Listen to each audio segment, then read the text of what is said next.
Amadons Outside, written by Alexander Galati, read by Alexander Galati. Volume 1, Outside, Chapter 1, Southhead. It's late in the afternoon, and Joseph is expected to be back by now. Jane's calmly weaving a cloak in her corner, while Jessica prepares dinner. She quickly handles a pot and pours water into it. "Have you seen Father yet?" Jane asks, handing over the 2 firestones to Jessica. "He's probably late again. Don't worry," Jessica remarks, and clicks the 2 black stones together. Fire blazes straight away. "The fire is all ready to boil," Jessica informs her, poking the fire. She then lights a stick, picks it up, and begins to go outside to help pass the Colex goods around. Colex are the series of brave soldiers who leave the protection of the wall to collect and trade supplies such as food, water, and blankets with the neighboring town, Southmeat Town. The village is filled with poor people, children and adults. All of them have been living in their sealed city from when they were born. Food and water is scarce as the city is walled. They can only rely on the Colex. The streets of Southhead village are narrow and winding. Jessica always had to keep an eye out when she walked, as the paths are filled with rubble and broken bricks. This is from the monsters outside that have tried to get into the city for fresh meat. Jessica has made her way into an opening between the houses. She sees a small line of orange along the protector from the setting sun. Sundown, she thinks. Father has never been this late before. Jessica moves towards the protector to see if Joseph is on his way. The protector is a large, broad, marble-bricked wall. It stands 15 meters tall, 1 meter thickness, and encases the whole village, and it is this that protects the city from the outside world. Its magical powers can prevent any flying or crawling creature from entering the village. The warriors stand on top of the protector, acting as surveillance for the village. Only her torch lights the narrow path between the houses and the protector now. She moves towards the southernmost end of the village, where the Colex gather their supplies. The buildings and houses of their city are dull, grey, and broken down, as no one could afford to fix them. There are a rare number of educated, lucky people in the city, because if you were educated, you could try leaving the city and travel to Bestaratra capital and earn money. But most people don't leave their village, as the danger of being eaten by the beasts is too great. She has found all of the Colex huddling around a table next to their cart full of goods. It is usually only rice, bags, and berries, and maybe some fresh water, but that's what the town has been living with ever since. One of them is feeding the mule that pulls the cart, and the rest are all crowded around this small table. Jessica and another group of young teenagers in the village are known to pass the supplies around the village every time the Colex return with their goods. They're simply named the Passers. Jessica sees that one of the men has an eye patch, and another with a stick where his foot used to be, as she walks closer. These are the rare injuries they say they get.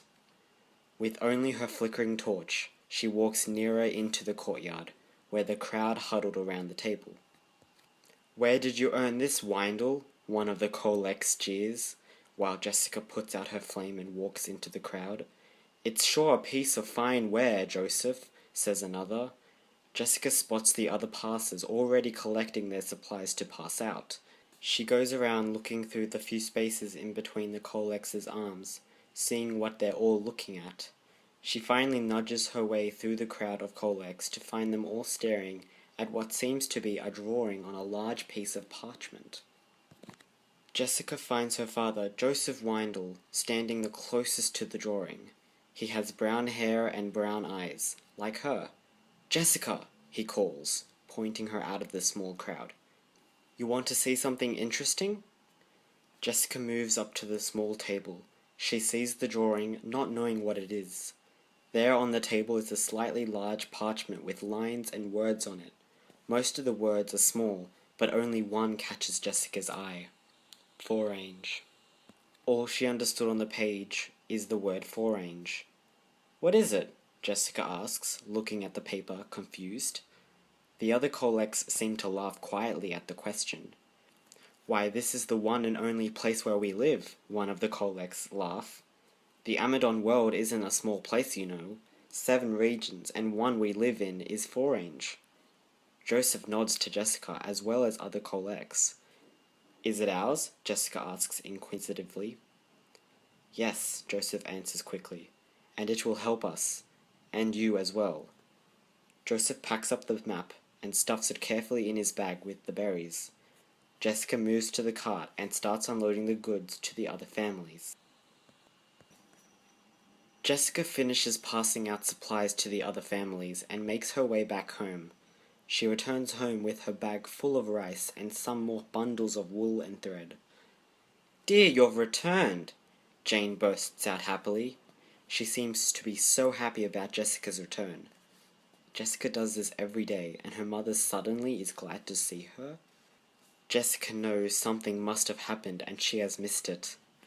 What's wrong? Jessica asks, putting down the bag next to the fire. Did I miss something? Has there been an attack? Her mother hesitates. No, everything's fine, she quietly replies. Your father brought home a map. Jessica sits down next to Jane, who was still knitting. I know, I saw him at the Protector's South. Jessica pours out some rice from her bag, and into a pot of water ready for boiling. Jane sighs and brings out the scrolled parchment. See, dear, this is the map of our region. Jessica moans at the thought of another school lesson. Jane points to a dot marked Southhead on the map. We live here, in Southhead. She moves her finger towards a much larger dot marked Bestaratra. And this is Bestaratra. Your father marked out parts of the map you might need. Jessica's shocked at what she just heard.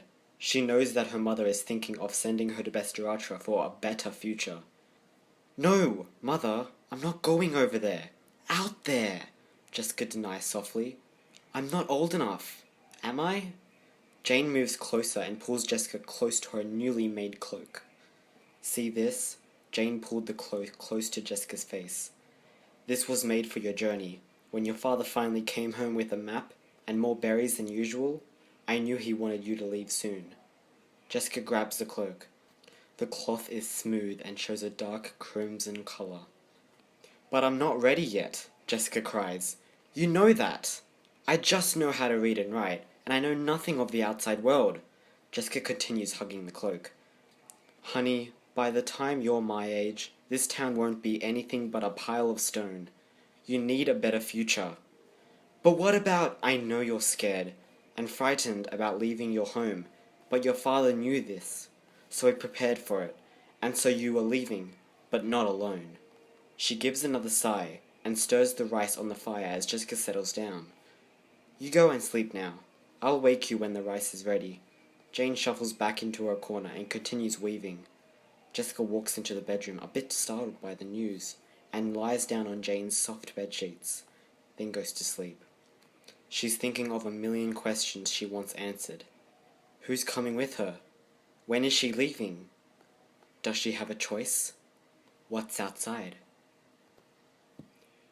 The next morning, Jessica wakes up bright and early, as usual. She has to go back and pass out the collect's goods again, because they collect more things during the night. She still doesn't know how her father sleeps.